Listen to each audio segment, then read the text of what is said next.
ਆ देखो जी, आ 135 ਦਾ 5 ਰਿੰਗਾ ਪਿਸਟਨ ਹੈ, ठीक है। ਇਹਨੂੰ ਜਿਸ ਟਾਈਮ ਤੁਸੀਂ ਰਾੜ 'ਚ ਫਿੱਟ ਕਰਨਾ ਹੈ ਨਾ, ਤੇ ਇਹਦੀ ਮੱਖੀ ਔਰ ਖੱਡਾ ਇੱਕੋ ਸਾਈਡ ਤੇ ਹੋਣਾ ਚਾਹੀਦਾ, ਯਾਨੀ ਕਿ ਆ ਖੱਡਾ ਤੇ ਮੱਖੀ ਇੱਕੋ ਸਾਈਡ ਤੇ ਹੋਣੀ ਚਾਹੀਦੀ ਹੈ। ਆ ਇਹਦਾ ਰਾੜ 'ਚ ਫਿੱਟ ਕਰਨ ਦਾ ਤਰੀਕਾ ਹੈ। ਕਈ ਲੋਕ ਆ ਨਾਰਮਲ ਇੰਗਲੈਂਡ ਤੋਂ ਇਸ ਤਰ੍ਹਾਂ ਹੀ ਆਉਂਦੇ ਆ, ਕਈ ਮਿਸਤਰੀ ਹਜ਼ਰਾਤ ਜਿਹੜੇ ਨਵੇਂ ਕੰਮ ਕਰਨ ਵਾਲੇ ਉਹ ਇਸ ਚੀਜ਼ ਨੂੰ ਮੱਦੇਨਜ਼ਰ ਨਹੀਂ ਰੱਖਦੇ ਔਰ ਅਕਸਰ ਇਹਨੂੰ ਵੀ ਉਲਟਾ ਫਿੱਟ ਕਰ ਲੈਂਦੇ ਆ। ਤੇ ਦੂਸਰੀ ਚੀਜ਼, ਜਿਸ ਟਾਈਮ ਬੁਸ਼ ਦਾ ਤੇ ਮੈਂ ਤੁਹਾਨੂੰ ਦੱਸਿਆ ਸੀ ਨਾ ਕਿ ਬੁਸ਼ ਕਿਸ ਤਰ੍ਹਾਂ ਫਰੀ ਹੋਣਾ ਚਾਹੀਦਾ। ਆ ਹੁਣ ਜਿਵੇਂ ਪਿਸਟਨ ਦੇ ਵਿੱਚ ਰਾੜ ਪਾਇਆ ਤੇ ਆ ਪਿਸਟਨ ਔਰ ਬੁਸ਼ ਦੀ ਕਲੀਅਰੈਂਸ ਇਸ ਤਰ੍ਹਾਂ ਹੋਣੀ ਚਾਹੀਦੀ ਆ। ਦੇਖੋ ਮੈਂ ਫਿੰਗਰ ਦੇ ਨਾਲ ਇਹਨੂੰ ਪਿਸਟਨ ਨੂੰ ਆ ਚੁੱਕ ਰਿਹਾ, ਪਿਸਟਨ ਆਪਣੇ ਵਜ਼ਨ ਨਾਲ ਮੂਵ ਕਰ ਰਿਹਾ।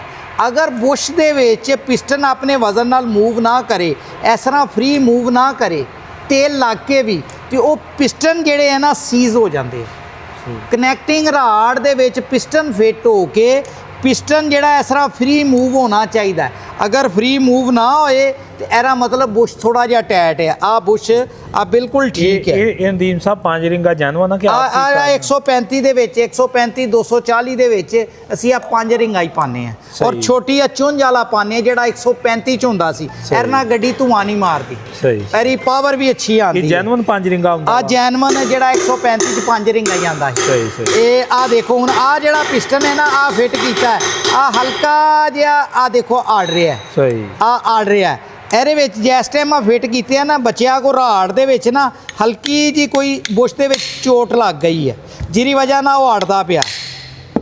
ਇਹਨੂੰ ਇਸ ਤਰ੍ਹਾਂ ਫਰੀ ਹੋਣਾ ਚਾਹੀਦਾ। ਆ ਦੇਖੋ, ਅਗਰ ਫਰੀ ਨਹੀਂ ਤੇ ਫਿਰ ਇਹਨੂੰ ਜਿਹੜਾ ਨਾ ਉਹਨੂੰ ਬੁਸ਼ ਨੂੰ ਖੋਲ ਕੇ ਉਹਦੇ ਵਿੱਚ ਨਾ ਬੁਸ਼ ਨੂੰ ਕੱਢ ਕੇ ਬਾਹਰ ਉਹਦੇ ਵਿੱਚ ਹਲਕਾ ਜਿਹਾ ਰੇਕ ਮਾਰ ਲਾਣਾ। ਦੂਸਰਾ ਵੀ ਚੈੱਕ ਕਰਾਓ ਰਵਾਂ।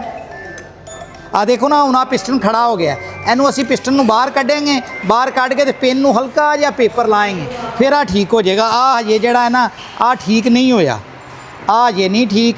ਤੇ ਆ ਦੇਖੋ ਨਾ, 2 ਰਾੜ ਆ ਬੱਚਿਆਂ ਨੇ ਫਿੱਟ ਕੀਤੇ ਸੀ, ਲੇਕਿਨ ਉਹ ਬੁਸ਼ ਸਹੀ ਸੀ, ਲੇਕਿਨ ਜਿਸ ਟਾਈਮ ਪਿੰਨ ਲਾਉਂਦੇ ਨਾ ਰਾੜ ਦੇ ਵਿੱਚ ਹਲਕੀ ਜੀ ਚੋਟ ਲੱਗ ਜਾਂਦੀ ਹੈ, ਟੇੜੇ ਲੱਗਣ ਨਾਲ ਉਹਦੇ ਵਿੱਚ ਰਾੜ 'ਚ ਹਲਕੀ ਜੀ ਚੋਟ ਲੱਗੀ ਹੈ। ਉਹਨੂੰ ਅਸੀਂ ਠੀਕ ਕਰਕੇ ਕੱਢ ਕੇ ਦੁਬਾਰਾ ਸਹੀ ਕਰਾਂਗੇ। ਆ 2 ਬਿਲਕੁਲ ਠੀਕ ਹੈ। ਆ ਦੇਖੋ ਨੰਬਰ ਵੀ 1 ਨੰਬਰ ਹਾਂਜੀ। ਆ ਕਿੰਨੇ ਨੰਬਰ? ਆ 2 ਨੰਬਰ ਜਿਹੜਾ ਨਾ 2 ਨੰਬਰ ਸਹੀ ਕਰਕੇ ਮੈਨੂੰ ਜ਼ਰਾ ਬੁਸ਼ ਕੱਢ ਕੇ ਲਿਆਓ ਬਾਹਰ, ਫਿਰ ਦੇਖਣੀ ਹੈ ਦੁਬਾਰਾ।